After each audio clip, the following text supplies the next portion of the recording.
고난 주간임에도 우리 마음은 여전히 분주합니다. 십자가와 부활을 묵상할 시간조차 없이 하루하루를 흘려보내고 있지는 않나요? 하나님의 아들이셨지만 인간으로 오신 예수님. 그분은 단 일주일 동안 환호와 배신, 두려움과 죽음의 공포를 온몸으로 통과하셨습니다. 오늘 그 마지막 7일의 여정을 따라가며 그 시간을 묵상해 보려고 합니다. 뜨거운 먼지 바람 사이로 수많은 인파가 겉옷을 펴고 종려나무 가지를 흔듭니다. 호산나. 귀가 먹먹한 함성 속에 예수님은 볼품없는 어린 나귀를 타고 겸손히 들어오십니다. 찬송하리로다 주의 이름으로 오시는 이 곧 이스라엘의 왕이시여. 사람들은 이스라엘을 구원할 강한 왕을 기다렸지만 예수님은 가장 낮은 모습으로 오셨습니다. 우리는 종종 화려한 승리로 나타나실 주님을 기대합니다. 그러나 주님은 조용히 우리의 삶 속에 들어와 상한 마음을 회복하십니다. 세상을 정복하기 위함이 아니라 우리 안에 참된 평화를 이루기 위해 오셨습니다. 성전 뜰 짐승들의 울음소리와 환전꾼들의 거친 흥정소리로 솟아납니다. 예수님이 채찍을 들어 장사꾼들의 상을 엎으십니다. 소란이 거친 그 자리에 주님은 눈먼 자와 저는 자들을 불러 따뜻하게 치유하십니다. 내 집은 기도하는 집이라 일컬음을 받으리라 하였거늘 너희는 강도의 소굴을 만드는도다. 예수님은 장사의 소굴이 된 성전을 보시며 거칠게 뒤엎으셨습니다. 그 모습은 더럽혀진 성전을 향한 분노이자 마치 탐욕과 미움으로 가득 찬 우리의 마음을 향한 외침처럼 다가옵니다. 주님은 내 안의 어둠을 그대로 두지 않으시고 정결하게 하길 원하십니다. 식사 자리, 한 여인이 다가와 평생의 전부인 향유 옥합을 깨뜨립니다. 진한 향기가 온 방을 가득 채웁니다. 낭비라며 비난하는 제자들의 목소리를 뒤로하고 주님은 여인을 보시며 축복하십니다.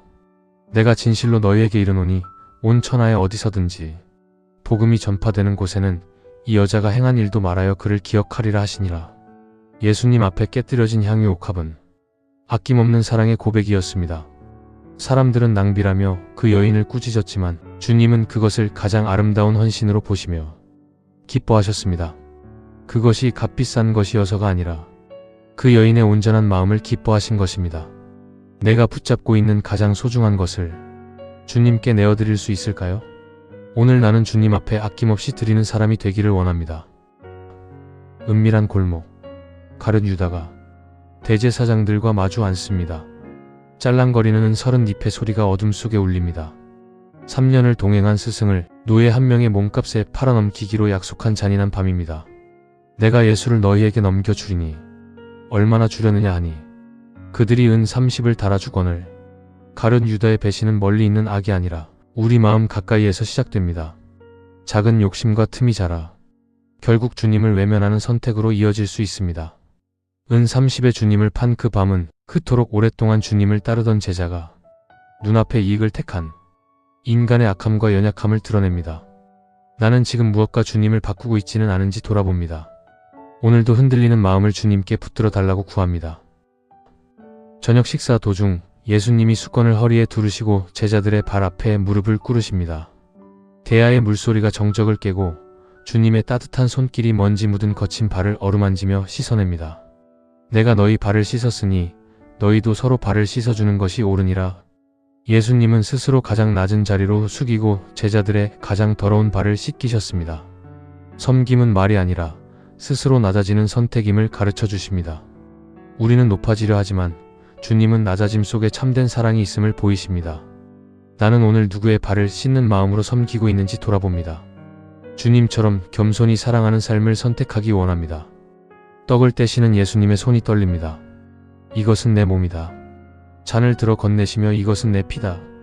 말씀하시는 주님의 눈빛에는 결연함과 애끓는 사랑이 교차합니다. 생명의 양식이 되기로 작정하신 순간입니다. 이 잔은 내 피로 세우는 새 언약이니 곧 너희를 위하여 붓는 것이라. 성찬은 단순한 식사가 아니라 우리를 향한 희생과 사랑의 약속입니다. 떡은 찢기실 주님의 몸을, 잔은 흘리실 피를 상징하며 우리를 살리기 위한 생명의 나눔을 의미합니다. 또한 성찬은 하나님과 우리 사이에 맺어진 새 언약, 곧 깨지지 않는 약속입니다. 우리의 실패와 연약함과 상관없이 주님이 자신의 생명을 걸고 끝까지 우리를 지키시겠다는 약속입니다. 캄캄한 산속 예수님이 땅에 엎드려 울부짖으십니다. 영혼을 짜내는 고뇌 속에 이마에서 흐르는 땀방울이 핏방울이 되어 흙을 적십니다. 제자들은 잠들었지만 주님은 홀로 하나님 아버지의 뜻을 받들기 위해 사투를 벌이십니다. 내 아버지여 나의 원대로 마시옵고 아버지의 원대로 하옵소서.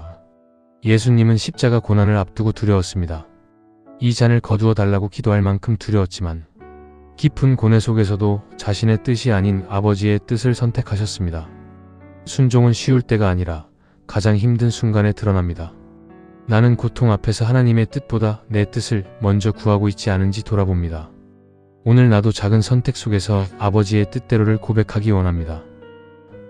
횃불을 든 군병들이 들이닥칩니다. 유다의 배신 섞인 입맞춤과 함께 주님은 결박당하십니다. 어둠 속으로 제자들이 하나둘 도망치고 등 뒤에는 오직 서늘한 밤 공기만 남습니다. 이에 제자들이 다 예수를 버리고 도망하니라. 예수님을 따르던 사람들도 위기의 순간에는 모두 떠나갔습니다. 두려움 앞에서 믿음이 얼마나 쉽게 흔들리는지 드러납니다.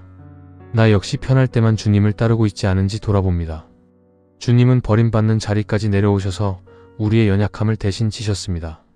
나는 오늘 어떤 상황에서도 주님 곁에 머무는 선택을 할 수 있을까요? 대제사장의 뜰 베드로가 숯불 곁에서 몸을 웅크립니다. 저 사람을 모른다. 그 3번의 부인 끝에 닭이 웁니다. 고개를 돌려 베드로를 바라보시는 예수님의 슬픈 눈빛. 베드로는 밖으로 뛰쳐나가 오열합니다. 주께서 돌이켜 베드로를 보시니 밖에 나가서 심히 통곡하니라. 베드로의 부인은 두려움 앞에서 무너진 인간의 연약함을 보여줍니다. 그러나 예수님의 눈빛은 정죄가 아니라 여전히 사랑하시는 시선이었습니다. 넘어짐보다 중요한 것은 다시 주님께 돌아오는 마음입니다. 나는 실수와 실패 앞에서 주님을 피하고 있지 않은지 돌아봅니다. 오늘도 주님의 시선을 기억하며 다시 일어서는 용기를 구합니다. 소란스러운 법정, 빌라도가 손을 씻으며 사형을 선고합니다. 흉악범 바라바는 자유를 얻어 군중 속으로 사라지고 죄 없는 예수님은 무거운 십자가 형틀을 향해 끌려가십니다. 바라바는 놓아주고 예수는 채찍질하고 십자가에 못 박히게 넘겨주니라. 바라바는 바로 우리 자신을 상징합니다.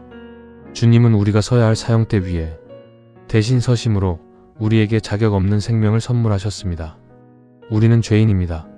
하지만 예수님이 이미 그 죄값을 대신하시고 우리는 바라바가 되어 그 죄로부터 자유함을 얻었습니다. 내가 죽어야 할 자리에 대신 서주신 그 은혜를 잊지 않고 살기를 원합니다. 군병들이 주님께 자줏빛 옷을 입히고 날카로운 가시관을 머리에 눌러 씌웁니다. 얼굴엔 침을 뱉고 갈대로 머리를 치며 낄낄거립니다. 만왕의 왕이 인간의 가장 저급한 모욕을 묵묵히 견디십니다. 가시관을 엮어 그 머리에 씌우고 희롱하여 이르되 유대인의 왕이여 평안할지어다. 예수님은 가장 낮고 치욕스러운 모욕을 묵묵히 감당하셨습니다. 진정한 왕이신 주님은 힘으로가 아니라 사랑으로 그 자리를 지키셨습니다. 억울한 말을 듣거나 자존심이 짓밟혀 밤을 지새우고 계신가요? 주님은 당신의 슬픔과 억울함을 아십니다. 주님이 견디신 그 수치가 여러분의 영광이 되었습니다. 오늘 나도 어떤 상황 속에서도 사랑을 선택하기 원합니다. 망치 소리가 골고다 언덕에 울려 퍼집니다. 양손과 발에 박힌 못, 숨이 막히는 극심한 고통 속에서도 주님의 첫 마디는 저들을 용서하소서였습니다. 아버지, 저들을 사하여 주옵소서. 자기들이 하는 것을 알지 못함이니이다. 십자가는 하나님의 공의와 사랑이 만나는 지점입니다. 예수 그리스도는 극심한 고통 속에서도 먼저 용서를 선택하셨습니다. 나는 상처 앞에서 용서보다 미움을 붙잡고 있지 않은지 돌아봅니다.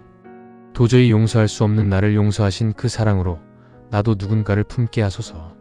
정오부터 오후 3시까지 온 땅에 어둠이 깔립니다. 인류의 모든 죄를 뒤집어 쓰신 주님이 비명을 지르십니다. 나의 하나님, 어찌하여 나를 버리셨나이까? 예수님은 십자가에서 하나님께 버림받은 것 같은 깊은 단절을 경험하셨습니다. 하나님께 버림받는 그 처절한 고통이 우리에게는 영원한 천국 시민권이 되었습니다.